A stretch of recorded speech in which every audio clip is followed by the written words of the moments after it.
Guys just imagine, ನೀವು ಕಾರಲ್ಲಿ ಹೋಗ್ತಿರುವಾಗ ರಾತ್ರಿ ಸಮಯದಲ್ಲಿ ಯಾವ್ದೋ ಹುಡುಗಿ ನಿಮ್ ಕಾರ್ ನಿಲ್ಸಿ ನನ್ಗೆ ಹೊಟ್ಟೆ ಹಸಿತಾ ಇದೆ, ಸ್ವಲ್ಪ ಊಟ ಕೊಡಿ ಅಂತ ಕೇಳಿದ್ರೆ ಹೇಗಿರುತ್ತೆ? 100% ಭಯ ಆಗುತ್ತೆ ಅಲ್ವಾ? ಈ ಚಿತ್ರದ ಹೀರೋಗೂ ಅದೇ ತರನೇ ನಡೆಯುತ್ತೆ. ಆ ಹುಡುಗಿಗೆ ಊಟ ಕೊಟ್ಟ ಮೇಲೆ ಅವನಿಗೆ ಏನೆಲ್ಲ ಸಮಸ್ಯೆ ಆಗುತ್ತೆ? ಅಸಲಿಗೆ ಆ ಹುಡುಗಿ ಯಾರು, ಮುಂದೇನಾಯ್ತು ಅನ್ನೋ ಕಥೆನ ಶಾಕಿಂಗ್ ಟ್ವಿಸ್ಟ್ ಗಳೊಂದಿಗೆ ಹೇಳಿದ ಚಿತ್ರನೇ ಬೋಗ್. ರೀಸೆಂಟ್ಲಿ ತೆರೆ ಕಂಡಿದ್ದ Bengali mystery thriller web series. Movie starting ನಲ್ಲಿ ಒಂದು ಆಂಟಿಕ್ ಶಾಪ್ ನ ತೋರಿಸ್ತಾರೆ. ಇವರೇ ಈ ಶಾಪ್ ನ ಓನರ್. ಮೊದಲು ಬೇರೆ ಕಡೆ ಶಾಪ್ ಇತ್ತು, ಈಗ ಹೊಸ ಜಾಗಕ್ಕೆ ಸ್ಥಳಾಂತರ ಮಾಡಿದ್ದಾರೆ. ಈ ಶಾಪ್ ಅಲ್ಲಿ ಕೆಲಸ ಮಾಡೋದಕ್ಕೆ ಒಬ್ರು ವ್ಯಕ್ತಿ ಇದ್ದಾರೆ. ವಸ್ತುಗಳನ್ನ ಜೋಡಿಸ್ತಾ ಇರುವಾಗ ಇದು ನೋಡೋದಕ್ಕೆ ಸರಸ್ವತಿ ವಿಗ್ರಹದ ತರಾನೇ ಇದೆ. ಅದನ್ನ ಒಂದು ಕಡೆ ಇಡ್ತಾರೆ. ಕೆಲಸ ಮುಗಿಸಿ ಇನ್ನೇನು ಹೊರಡಬೇಕು ಅನ್ನೋ ಅಷ್ಟ್ರಲ್ಲಿ ಒಂದು ನಿಗೂಢ ವಾಯ್ಸ್. ಯಾರು ಅಂತ ನೋಡಿದ್ರೆ ದೇವ್ರ ವೇಷದಲ್ಲಿರೋ ಒಂದು ಹುಡುಗಿ, ನನಗೆ ತುಂಬಾ ಹೊಟ್ಟೆ ಹಸಿತಾ ಇದೆ, ಏನಾದ್ರೂ ತಿನ್ನೋ ಕೊಡು ಅಂತ. ಗಾಬರಿಯಾಗಿದ್ದ ವ್ಯಕ್ತಿ ಜೋರಾಗಿ ಕಿರ್ಚು ಬಿಡ್ತಾನೆ. ಕಟ್ ಮಾಡಿದ್ರೆ ಚಿತ್ರದ ಹೀರೋ ಆಗಿರೋ ಅತಿನ್ ಅವ್ರನ್ನ ತೋರಿಸ್ತಾರೆ. ಕಾರ್ಪೊರೇಟ್ ಕಂಪನಿಯಲ್ಲಿ ವರ್ಕ್ ಮಾಡ್ತಾ ಇದ್ದಾರೆ. ಇವರಿಗೆ ಹಳೆ ವಸ್ತುಗಳನ್ನ ಕಲೆಕ್ಟ್ ಮಾಡೋದಂದ್ರೆ ತುಂಬಾ ಇಷ್ಟ. ಜಪಾನ್ ನಲ್ಲಿರೋ ಒಂದು ಪುರಾತನ ಖಡ್ಗನ ಪರ್ಚೇಸ್ ಮಾಡ್ತೀನಿ ಅಂತ ಫ್ರೆಂಡ್ ಗೆ ಹೇಳ್ತಾರೆ. ಹಾಗೇನೆ ಮೂವಿ ಸ್ಟಾರ್ಟಿಂಗ್ ನಲ್ಲಿ ತೋರಿಸಿದ್ದ ಆಂಟಿಕ್ ಶಾಪ್ ನ ಓನರ್ ಇವ್ರ ಫ್ರೆಂಡೇ ಆಗಿರ್ತಾನೆ. ಅತಿನ್ನ ಕ್ಯಾಬಿನ್ ಗೆ ಕರೆದು, ನೀವು ತುಂಬಾ ಚೆನ್ನಾಗಿ ವರ್ಕ್ ಮಾಡ್ತಾ ಇರೋದ್ರಿಂದ ನಿಮ್ಗೆ ಸದ್ಯದಲ್ಲೇ ಪ್ರಮೋಷನ್ ಕೊಡ್ತೀವಿ ಅಂತ. ಇದ್ರಿಂದ ಅತಿನ್ಗೆ ಫುಲ್ ಖುಷಿ ಆಗುತ್ತೆ. ಇದೇ ಖುಷಿನಲ್ಲಿ ಫ್ರೆಂಡ್ ಒಬ್ಬ ಆಂಟಿಕ್ ಶಾಪ್ ಇಟ್ಟಿದ್ದಾನಲ್ವಾ, ಅಲ್ಲಿಗೆ ಬರ್ತಾರೆ. ಪ್ರಮೋಷನ್ ಕೊಡ್ತಿರೋ ವಿಷಯ ಹೇಳಿ, ಯಾವ್ದಾದ್ರೂ ಹೊಸ ವಸ್ತು ಬಂದಿದೀಯಾ ಅಂತ. ಹೊಸದಾಗ ಒಂದು ವಿಗ್ರಹ ಬಂದಿದೆ, ಅದೊಂದು ದೇವ್ರ ವಿಗ್ರಹ, ಒಳಗಡೆ ಹೋಗಿ ನೋಡು ಅಂತ. ಅತಿನ್ ಹೋಗಿ ಚೆಕ್ ಮಾಡ್ತಾರೆ. ಅದು ನೋಡೋಕೆ ಸರಸ್ವತಿ ವಿಗ್ರಹದ ತರಾನೇ ಇದ್ರೂನು ಅದು ಸರಸ್ವತಿ ವಿಗ್ರಹ ಅಲ್ಲ. ಕೈಯಲ್ಲಿ ತಲೆ ಬುರುಡೆ ಇದೆ. ಫ್ರೆಂಡ್ ಅಲ್ಲಿಗೆ ಬಂದು ಈ ವಿಗ್ರಹದ ಬಗ್ಗೆ ಕೇಳ್ತಾನೆ. ಅತಿನ್ ಹೇಳೋ ಪ್ರಕಾರ ಇದು ನೋಡೋಕೆ ಟಿಬೇಟಿಯನ್ ಶಿಲೆ ತರ ಇದೆ, ಮೇ ಬಿ ಇದ್ರ ಹಿಂದೆ ದೊಡ್ಡ ಕತೆ ಇರ್ಬೋದು. ಇದು ಹೇಗೆ ನಿನ್ಗೆ ಸಿಕ್ತು? ಫ್ರೆಂಡ್ ಹೇಳ್ತಾನೆ, ನಾನ್ ಬೆಳಗ್ಗೆ ಅಷ್ಟೇ ಇಲ್ಲಿಗೆ ಬಂದೆ. ಹಳೆ ಶಾಪಿಂದ ವಸ್ತುಗಳನ್ನ ಇಲ್ಲಿಗೆ ಸಾಗಿಸ್ಬೇಕಾಗಿತ್ತು. ಈ ಬಿಲ್ಡಿಂಗ್ ಸುಮಾರು 600 ವರ್ಷಗಳಿಂದ ಇದೆಯಂತೆ. ಇದಕ್ಕೂ ಮುಂಚೆ ಇಲ್ಲಿಗೆ ಬಾಡಿಗೆ ಇದ್ದವರು 600 ವರ್ಷಗಳಿಂದ ಈ ವಿಗ್ರಹ ಈ ಬಿಲ್ಡಿಂಗ್ ಒಳಗಡೆನೆ ಇದೆ. ನೀವೇ ಇದನ್ನ ಇಟ್ಕೊಳ್ಳಿ ಅಂತ ನನಗೆ ಕೊಟ್ರು. ನಿನ್ಗೆ ಬೇಕಾದ್ರೆ ತಗೊಂಡೋಗು. ರೇಟ್ ಎಷ್ಟು? ದುಡ್ಡೆಲ್ಲ ಏನ್ ಬೇಡ ಮಗ, ನಿನ್ಗಿಷ್ಟ ಆದ್ರೆ ತಗೊಂಡೋಗು. ಈಗ ಅತಿನ್ ಆ ವಿಗ್ರಹ ತಗೊಂಡು ಜೊತೆಲಿ ಫ್ರೆಂಡ್ ನ ಕೂಡ ಕರ್ಕೊಂಡು ಒಂದು ಪಬ್ಗೆ ಬರ್ತಾರೆ. ಹೇಗೂ ಪ್ರಮೋಷನ್ ಕೊಟ್ಟಿರೋದ್ರಿಂದ ಎಂಜಾಯ್ ಮಾಡೋಣ ಅಂತ. ಹೀಗೆ ಖುಷಿಯಾಗಿರುವಾಗ ಒಂದು ನಿಗೂಢ ವಾಯ್ಸ್, ನನ್ಗೆ ತುಂಬಾ ಹೊಟ್ಟೆ ಹಸಿತಾ ಇದೆ, ತಿನ್ನೋಕೇನಾದ್ರೂ ಇದ್ರೆ ಕೊಡು ಅಂತ. ಗಾಬರಿಯಾಗಿದ್ದ ಅತಿನ್ ಆ ವಿಗ್ರಹ ತಗೊಂಡು ಕಾರ್ನಲ್ಲಿ ಮನೆಗ್ ಬರ್ತಾರೆ. ಆಗ ಮಿರರ್ ನಲ್ಲಿ ಯಾರೋ ಬ್ಯಾಕಲ್ ಕೂತಿರೋ ತರ ಕಾಣಿಸುತ್ತೆ. ಗಾಬರಿಯಾಗಿದ್ದ ಅತಿನ್ ತಿರುಗ್ ನೋಡ್ತಾರೆ. ಅಲ್ಲಿ ಆ ವಿಗ್ರಹ ಬಿಟ್ರೆ ಬೇರೆ ಯಾರು ಇಲ್ಲ. ಮೇ ಬಿ ಜಾಸ್ತಿ ಕುಡ್ದಿರೋದ್ರಿಂದ ಈ ರೀತಿ ಆಗ್ತಿದೆ ಅನ್ಕೊಂಡು ಮನೆಗ್ ಬರ್ತಾರೆ. ಇವ್ರ ಅಪ್ಪ ಅಮ್ಮ ತೀರ್ ಹೋಗಿದ್ದಾರೆ. ಇವ್ರಿಗೆ ಪುಷ್ಪ ಅಂತ ಒಬ್ರು ಅಜ್ಜಿ ಇದ್ದಾರೆ. ಅವರೇ ಅತಿನ್ನ ನೋಡ್ಕೋತಾ ಇರೋದು. ಈ ವಿಗ್ರಹನ ಟೇಬಲ್ ಮೇಲೆ ಇಡ್ತಾರೆ. ಅಜ್ಜಿ ಹೇಳ್ತಾರೆ, ಏನಿದು ವಿಗ್ರಹ ತುಂಬಾ ಡಿಫ್ರೆಂಟ್ ಆಗಿದೆ. ಅದೆಲ್ಲ ಇರ್ಲಿ, ಯಾಕೆ ಇತ್ತೀಚೆಗೆ ಕುಡಿತಾ ಇದ್ಯಾ? ಸರಿ ಬಾ ಊಟ ಮಾಡೋಣ ಅಂತ ಇಬ್ರು ಊಟ ಮಾಡ್ತಾರೆ. ಅತಿನ್ ರಾತ್ರಿ ನಿದ್ದೆ ಮಾಡ್ತಾ ಇರುವಾಗ ಯಾವ್ದೋ ರೆಡ್ ಲೈಟ್ ಬಂದಂಗೆ ಫೀಲ್ ಆಗುತ್ತೆ. ಕಣ್ಬಿಟ್ಟು ನೋಡಿದಾಗ ಇವರೊಂದು ವಿಗ್ರಹ ತಂದಿರ್ತಾರೆ ಅಲ್ವಾ, ಆ ದೇವತೆನೆ ಬಂದು ನಿಂತ್ಕೊಂಡಿದೆ. ಅತಿನ್, ನನ್ಗೆ ಹೊಟ್ಟೆ ಹಸಿತಾ ಇದೆ, ಏನಾದ್ರೂ ತಿನ್ನೋ ಕೊಡು ಅಂತ. ಗಾಬರಿಯಾಗಿದ್ದ ಅತಿನ್ ಎದ್ದು ಬಿಡ್ತಾರೆ. ನೋಡಿದ್ರೆ ಅದೊಂದು ಕನ್ಸು. ಬಾಯಾರಿಕೆ ಆಗಿರೋದ್ರಿಂದ ನೀರ್ ಕುಡಿಯೋದಕ್ಕೆ ಗ್ಲಾಸ್ಗೆ ನೀರ್ ಹಾಕಿದಾಗ ಶಾಕಿಂಗ್ಲಿ ಅದು ಕೂಡ ಕೆಂಪು ಕಲರ್ ನಲ್ಲೇ ಇದೆ. ಅಷ್ಟರಲ್ಲಿ ತೀರ್ ಹೋಗಿದ್ದ ಅತಿನ್ ಅವ್ರ ಅಮ್ಮ ಅಲ್ಲಿಗೆ ಬಂದು, ಮಗನೆ ನನ್ಗೆ ಹೊಟ್ಟೆ ಹಸಿತಾ ಇದೆ, ಏನಾದ್ರೂ ತಿನ್ನೋಕೆ ಕೊಡು ಅಂತ. ಆಕ್ಚುಲಿ ಇದು ಕೂಡ ಕನ್ಸೇ ಆಗಿರುತ್ತೆ. ಎಚ್ಚರಿಕೆ ಆದಾಗ ನೀರೆಲ್ಲ ಚೆಲ್ಲಿರೋದ್ನ ನೋಟಿಸ್ ಮಾಡ್ತಾರೆ. ಹಾಗೇನೆ ಯಾರ್ದೋ ಫುಟ್ ಪ್ರಿಂಟ್ ಬೇರೆ ಇದೆ. ನೆಕ್ಸ್ಟ್ ಡೇ ಇಂದ ಕೆಲವೊಂದು ಬದಲಾವಣೆ ಆಗುತ್ತೆ. ಅಜ್ಜಿ ಟೀ ಕೊಟ್ಟಾಗ ಅದ್ರಲ್ಲಿ ಸಕ್ಕರೆ ಹಾಕಿದ್ರೂನು ಇವ್ರಿಗೆ ಟೇಸ್ಟೇ ಸಿಗ್ತಾ ಇಲ್ಲ. ಸ್ನಾನ ಮಾಡ್ತಾ ಇರುವಾಗ ಯಾವ್ದೋ ಹುಡುಗಿ ಮುಟ್ಟದಂಗೆ ಫೀಲ್ ಆಗುತ್ತೆ. ಈಗ ಅವ್ರ ತಾಯಿ ಫೋಟೋಗೆ ಪೂಜೆ ಮಾಡಿ ಆ ವಿಗ್ರಹ ಇದೆಯಲ್ಲ ಅದನ್ನ ಪೇರೆಂಟ್ಸ್ ಫೋಟೋ ಕೆಳಗಡೆನೆ ಇಟ್ಟು ಅದಕ್ಕೂ ಪೂಜೆ ಮಾಡ್ತಾರೆ. ಅವ್ರ ಆಫೀಸ್ಗೆ ಹೋದ್ಮೇಲೆ ವಿಗ್ರಹದ ಮುಂದೆ ಇಟ್ಟಿದ್ದ ಹೂವು ಕೆಳಗಡೆ ಬಿದ್ದೋಗುತ್ತೆ. ಒಂದಿನ ಅಜ್ಜಿ ಅತಿನ್ ಅವ್ರ ಅಂಕಲ್ ನ ಕರ್ಸಿ, ಅತಿನ್ ತುಂಬಾ ಬದಲಾಗಿದ್ದಾನೆ, ರಾತ್ರಿ ಆದ್ರೆ ಕುಡ್ಕೊಂಡ್ ಬರ್ತಾ ಇದ್ದಾನೆ, ಅವನಿಗೆ ಮದ್ವೆ ಮಾಡ್ಸಿದ್ರೆ ಎಲ್ಲ ಸರಿ ಹೋಗ್ಬೋದು ಅಂತ. ಅತಿನ್ ಬಂದಾಗ ಅಂಕಲ್ ಮದ್ವೆ ವಿಷಯ ಮಾತಾಡ್ತಾರೆ. ಯಾರ್ ಹೆಂಡ್ತಿನ ನೋಡ್ಕೋತಾರೆ, ಅದೆಲ್ಲ ಸರಿಯಾಗಲ್ಲ. ಈಗ ನಾನು ಹ್ಯಾಪಿಯಾಗಿನೇ ಇದ್ದೀನಿ, ಅದೆಲ್ಲ ಬಿಡಿ. ನನ್ ಫ್ರೆಂಡ್ ಒಬ್ಬ ಆಂಟಿಕ್ ಶಾಪ್ ಇಟ್ಟಿದ್ದಾನೆ, ಅಲ್ಲಿಂದ ಒಂದು ವಿಗ್ರಹ ತಂದಿದ್ದೀನಿ, ಬನ್ನಿ ತೋರಿಸ್ತೀನಿ ಅಂತ ಆ ವಿಗ್ರಹನ ತೋರಿಸ್ತಾನೆ. ಏನಿದು ತುಂಬಾ ಡಿಫ್ರೆಂಟ್ ಆಗಿದೆಯಲ್ಲ, ಕೈಯಲ್ಲಿ ವೀಣೆ ಜೊತೆಗೆ ತಲೆಬುರುಡೆ ಬೇರೆ ಇದೆ, ಇದು ಯಾವ ವಿಗ್ರಹ ಅನ್ನೋದು ಗೊತ್ತಾಯ್ತಾ? ಇಲ್ಲ ಅಂಕಲ್, ಇದು ನೋಡೋಕೆ ಟಿಬೇಟಿಯನ್ ಶೈಲಿನಲ್ಲೇ ಇದೆ. ಅಂಕಲ್ ಹೇಳ್ತಾರೆ, ಇದನ್ನ ನೋಡಿದ್ರೆ ಮಾಟ ಮಂತ್ರದಿಂದ ಇನ್ಸ್ಪೈರ್ ಆಗಿ ರೆಡಿ ಮಾಡ್ದಂಗೆ ಇದೆ, ಮೇ ಬಿ 700 ವರ್ಷಗಳ ಹಿಂದೆ ಸೃಷ್ಟಿ ಮಾಡಿರ್ಬೋದು. ಆಗ ಅತಿನ್ ಹೂವೆಲ್ಲ ಕೆಳಗಡೆ ಬಿದ್ದಿರೋದ್ನ ನೋಡ್ತಾರೆ. ಮತ್ತೆ ಹೂವನ್ನ ವಿಗ್ರಹದ ಹತ್ರ ಇಟ್ಟು ಹೋಗ್ತಾರೆ. ಮತ್ತೆ ಹೋಗಿ ಕೆಳಗಡೆ ಬೀಳುತ್ತೆ. ಅತಿನ್ಗೆ ಪ್ರಮೋಷನ್ ಸಿಕ್ಕಿರೋ ವಿಷಯ ಗೊತ್ತಾಗಿ ಫ್ರೆಂಡ್ ಕಾಲೆಳೆಯೋ ಪ್ರಯತ್ನ ಮಾಡ್ತಾರೆ. ಅತಿನ್ ರೆಸ್ಟ್ ರೂಮ್ಗೆ ಹೋಗಿ ಫೇಸ್ ವಾಶ್ ಮಾಡುವಾಗ ಯಾರೋ ಹುಡುಗಿ ಕ್ರಾಸ್ ಆದಂಗೆ ಫೀಲ್ ಆಗುತ್ತೆ. ರೀ ಯಾರ್ರೀ ಅದು? ಇದು ಜೆಂಟ್ಸ್ ಬಾತ್ರೂಮ್, ದಯವಿಟ್ಟು ಹೊರಗಡೆ ಹೋಗಿ ಅಂತ. ನೋಡಿದ್ರೆ ಅಲ್ಲಿ ಫುಟ್ ಪ್ರಿಂಟ್ಸ್ ಇದೆ, ಆದ್ರೆ ಯಾರು ಕಾಣಿಸ್ತಾ ಇಲ್ಲ. ಇದರಿಂದ ಅತಿನ್ಗೆ ಗಾಬರಿ ಆಗುತ್ತೆ. ಮಧ್ಯಾಹ್ನ ಊಟ ಮಾಡ್ತಾ ಇರುವಾಗ ಮತ್ತೆ ಅದೇ ವಾಯ್ಸ್, ನನಗೆ ಹೊಟ್ಟೆ ಹಸಿತಾ ಇದೆ, ಏನಾದ್ರೂ ತಿನ್ನೋಕ್ ಕೊಡು ಅಂತ. ಆ ದಿನ ರಾತ್ರಿ ಕನ್ಸಲ್ಲಿ ಅವ್ರ ತಾಯಿ ಕಾಣಿಸ್ಕೊಂಡಿದ್ರು ಅಲ್ವಾ, ಅವ್ರ ವಾಯ್ಸ್ ತರಾನೇ ಕೇಳ್ತಾ ಇದೆ. ಇದರಿಂದ ಅಪ್ಸೆಟ್ ಆಗಿದ್ದ ಅತಿನ್ ಸರಿಯಾಗಿ ಊಟ ಮಾಡೋದಿಲ್ಲ. ಪದೇ ಪದೇ ಅದೇ ವಾಯ್ಸ್ ಕೇಳ್ತಾ ಇರೋದ್ರಿಂದ ಫ್ರೂಟ್ಸ್ ಕಟ್ ಮಾಡಿ ಆ ವಿಗ್ರಹ ಇದೆಯಲ್ಲ ಅದ್ರ ಹತ್ರ ಇಡ್ತಾರೆ. ಇದನ್ನೆಲ್ಲ ನೋಡ್ತಿರೋ ಅಜ್ಜಿಗೆ ಗಾಬರಿ ಆಗುತ್ತೆ. ಯಾವತ್ತು ದೇವ್ರನ್ನ ನಮ್ದೇ ಇದ್ದವನು ಸಡನ್ ಆಗಿ ಚೇಂಜ್ ಆಗ್ಬಿಟ್ನಲ್ಲ ಅಂತ.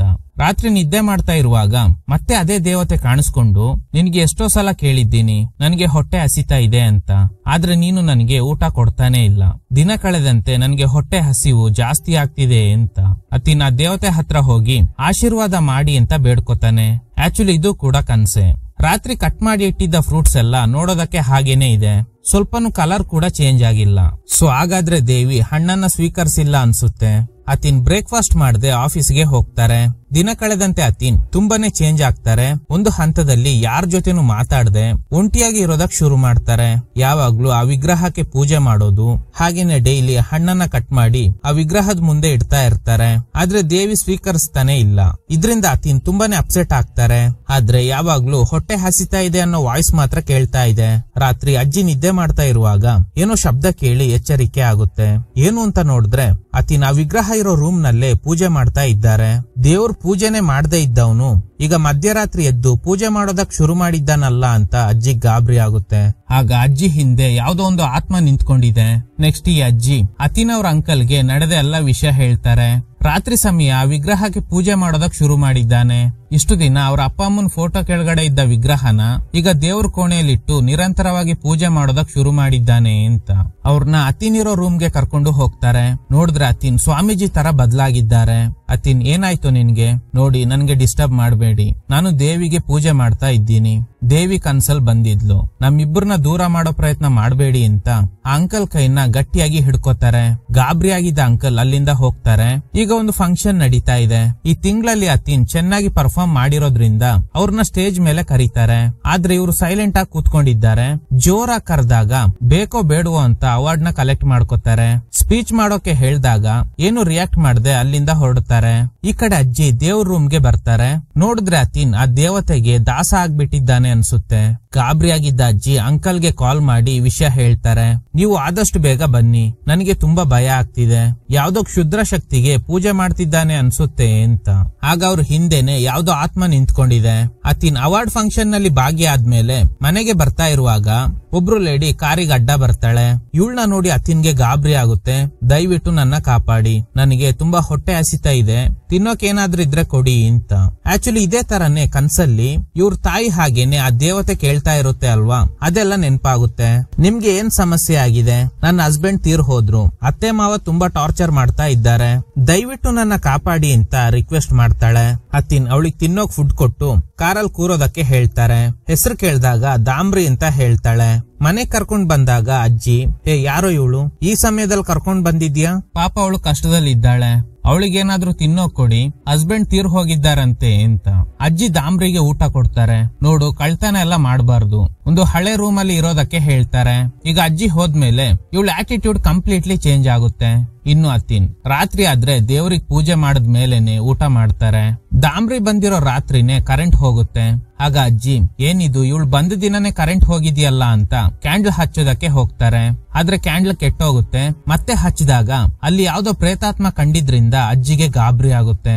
ಕಟ್ ಮಾಡಿದ್ರೆ ಬೆಳಗ್ಗೆ ಅತಿನ್ ಹಾಗೇನೆ ಅಂಕಲ್ ಪೊಲೀಸ್ನವರಿಗೆ ಅಜ್ಜಿ ನಿನ್ನೆ ರಾತ್ರಿಯಿಂದ ಕಾಣೆಯಾಗಿದ್ದಾರೆ ಅಂತ ಕಂಪ್ಲೇಂಟ್ ಕೊಡ್ತಾರೆ. ಕಳೆದ 15 ವರ್ಷದಿಂದ ಇದೇ ಮನೇಲೆ ಇದ್ರು, ಆದ್ರೆ ಸಡನ್ಲಿ ನಿನ್ನೆ ರಾತ್ರಿ ಕಾಣೆಯಾಗಿದ್ದಾರೆ ಅಂತ. ನಿಮ್ಗೆ ಯಾರ ಮೇಲಾದ್ರೂ ಡೌಟ್ ಇದೆಯಾ? ಆತರ ಎಲ್ಲ ಯಾರ ಮೇಲೂ ಡೌಟ್ ಇಲ್ಲ ಸರ್. ಆಗ ಪೊಲೀಸ್ನವರು ದಾಮ್ರೇನ ನೋಡ್ತಾರೆ. ಅವಳ ನಡವಳಿಕೆ ನೋಡಿ ಅವಳ ಮೇಲೆ ಡೌಟ್ ಬರುತ್ತೆ.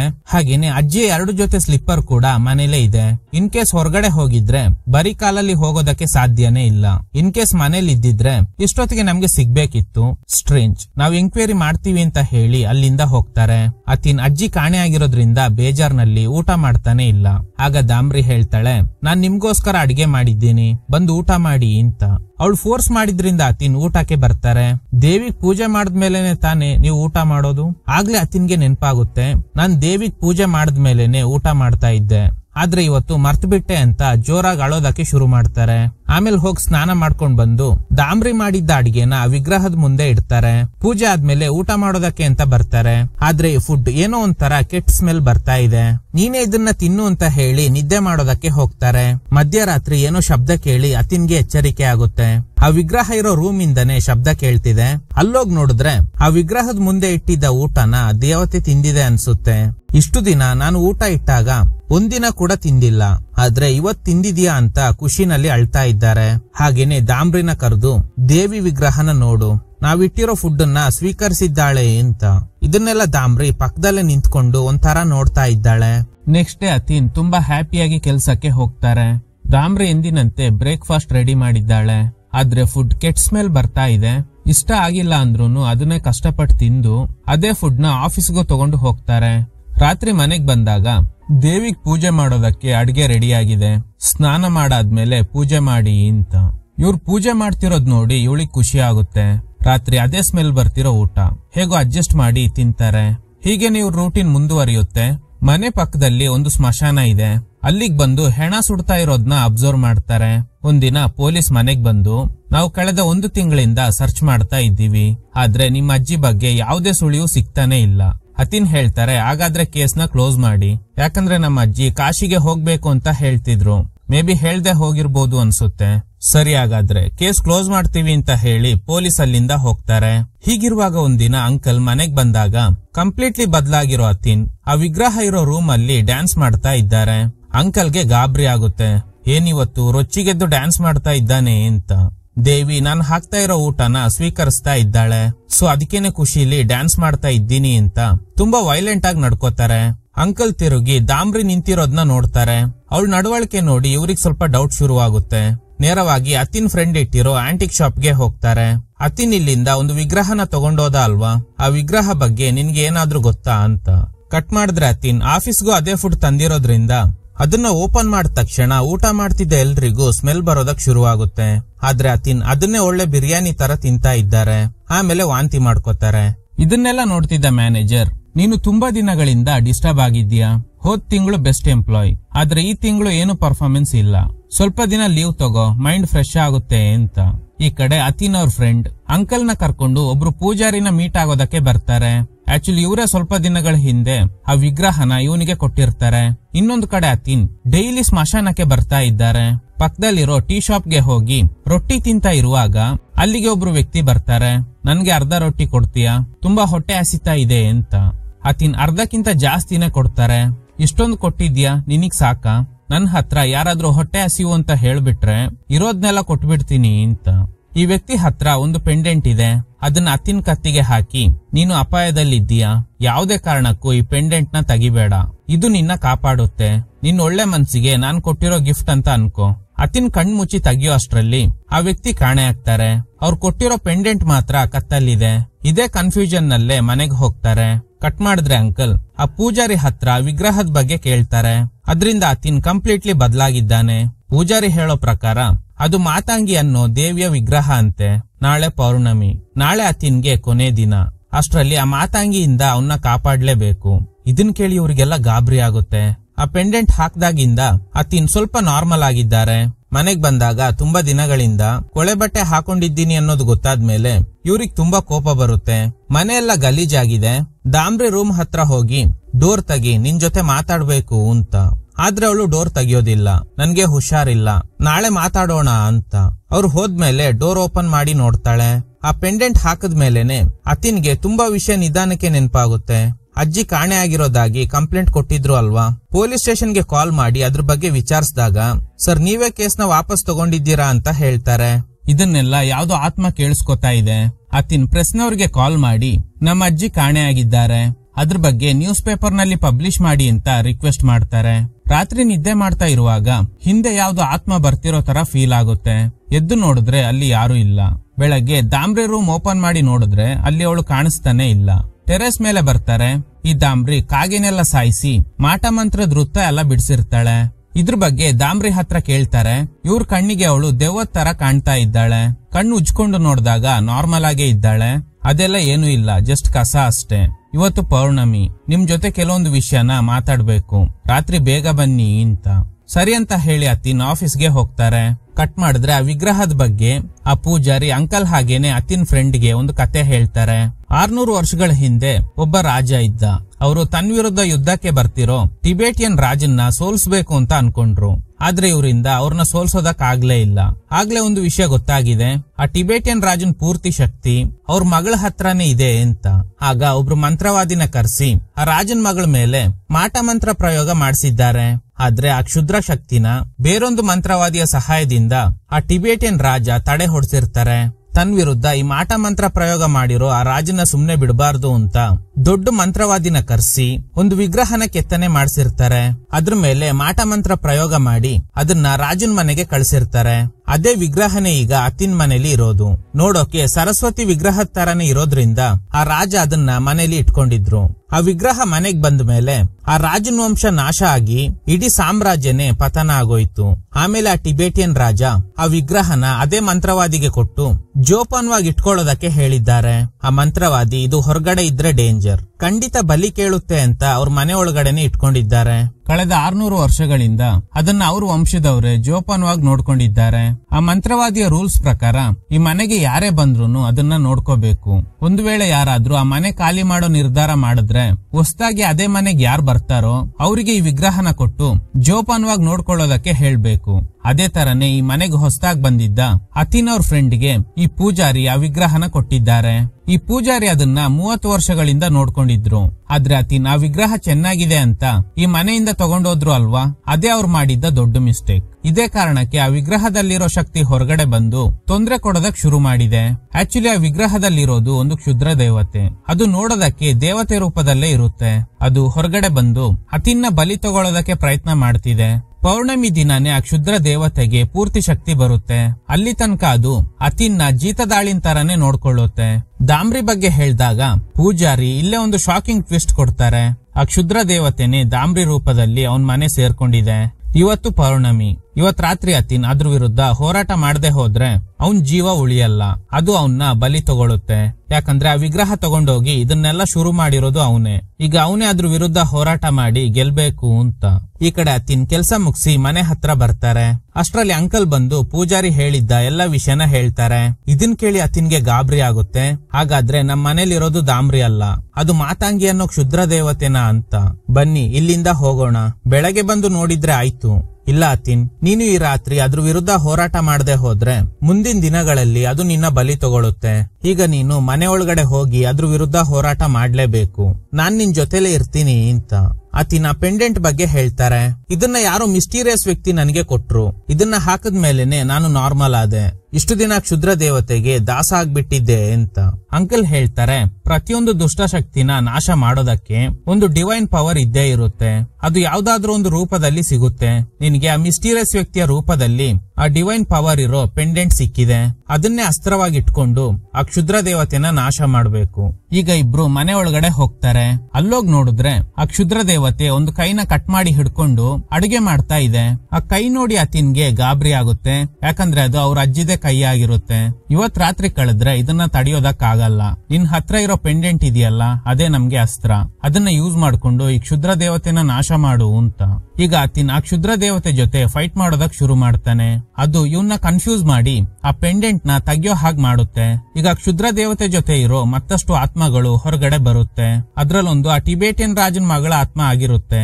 ಅಷ್ಟರಲ್ಲಿ ನಾರ್ಮಲ್ ಆಗಿದ್ದ ಅತಿನ್ ಆ ಪೆಂಡೆಂಟ್ ನ ಕೈಯಲ್ಲಿ ಹಿಡ್ಕೊಂಡು ಆ ಕ್ಷುದ್ರ ದೇವತೆ ಹಣೆಗೆ ಇಟ್ಟಾಗ ಅದು ಮಾಯ ಆಗುತ್ತೆ. ಈ ಫೈಟ್ ಅಲ್ಲಿ ಅಂಕಲ್ಗೆ ಪೆಟ್ಟಾಗಿ ಕೆಳಗಡೆ ಬಿದ್ದೋಗಿರ್ತಾರೆ. ಅವ್ರನ್ನ ಹಾಸ್ಪಿಟಲ್ಗೆ ಅಡ್ಮಿಟ್ ಮಾಡ್ತಾರೆ. ಈ ವಿಗ್ರಹನ ಮನೆಗ್ ತಂದು ತಪ್ಪು ಮಾಡ್ಬಿಟ್ಟೆ, ಇನ್ಮೇಲೆ ಇದು ನಮ್ ಮನೇಲಿದ್ರೆ ನಮ್ಗೇನೆ ಡೇಂಜರ್ ಅಂತ ನದಿನಲ್ಲಿ ಹಾಕ್ಬಿಡ್ತಾರೆ. ಅದೇ ವಿಗ್ರಹ ಈಗ ತೇಲ್ಕೊಂಡು ಬೇರೆ ಕಡೆ ಬಂದಿದೆ. ಅಲ್ಲಿದ್ದ ಒಬ್ಬ ವ್ಯಕ್ತಿ ಹತ್ರ ನನಗೆ ಹೊಟ್ಟೆ ಹಸಿತಾ ಇದೆ, ನನಗೆ ತಿನ್ನೋಕೇನಾದ್ರೂ ಇದ್ರೆ ಕೊಡು ಅಂತ ಅವನು ಗಾಬರಿಯಾಗಿ ಕಿರ್ಚ್ಕೋತಾನೆ. ಇದ್ರೊಂದಿಗೆ ಈ ಚಿತ್ರ ಎಂಡ್ ಆಗುತ್ತೆ. ಮಂತ್ರವಾದಿ ಹೇಳಿರೋ ರೂಲ್ ಪ್ರಕಾರ ಆ ವಿಗ್ರಹನ ನಾಶ ಮಾಡೋದಕ್ಕಾಗಲ್ಲ. ಅದನ್ನ ಜೋಪಾನವಾಗಿ ನೋಡ್ಕೊಂಡು ಮಾಂಸಾಹಾರ ಕೊಡ್ಬೇಕು, ಇಲ್ಲ ಅಂದ್ರೆ ಅದು ನರಬಲಿ ಕೇಳುತ್ತೆ. ಆದ್ರೆ ಈಗ ಅತಿ ನೀರಿಗೆ ಬಿಟ್ಟಿದ್ರಿಂದ ಅದು ಎಲ್ಲೆಲ್ಲ ತೇಲ್ಕೊಂಡು ಹೋಗುತ್ತೋ ಅಲ್ಲಿರೋ ಜನರನ್ನ ಕಂಟ್ರೋಲ್ಗೆ ತಗೊಂಡು ಬಲಿ ತಗೊಳ್ಳೋದಕ್ಕೆ ಶುರು ಮಾಡುತ್ತೆ. ಸರಿ, ಈಗ ಈ ಕತೆ ಹೇಳಿ ನನಗೆ ಹೊಟ್ಟೆ ಹಸಿತಾ ಇದೆ. Okay guys, thanks for watching. ಈ ತರದ ಥ್ರಿಲ್ಲಿಂಗ್ ವಿಡಿಯೋಗಳಿಗಾಗಿ ನಮ್ಮ ಸಿನಿಮಾ ಫ್ಯಾಕ್ಟ್ಸ್ ಚಾನೆಲ್ ನ ತಪ್ಪದೆ ಸಬ್ಸ್ಕ್ರೈಬ್ ಮಾಡಿ, ಪಕ್ಕದಲ್ಲಿರೋ ಬೆಲ್ ಐಕಾನ್ ನ ಪ್ರೆಸ್ ಮಾಡಿ ಆಲ್ ನೋಟಿಫಿಕೇಶನ್ ಗಳನ್ನ ಆನ್ ಮಾಡಿ ಇಟ್ಕೊಳ್ಳಿ.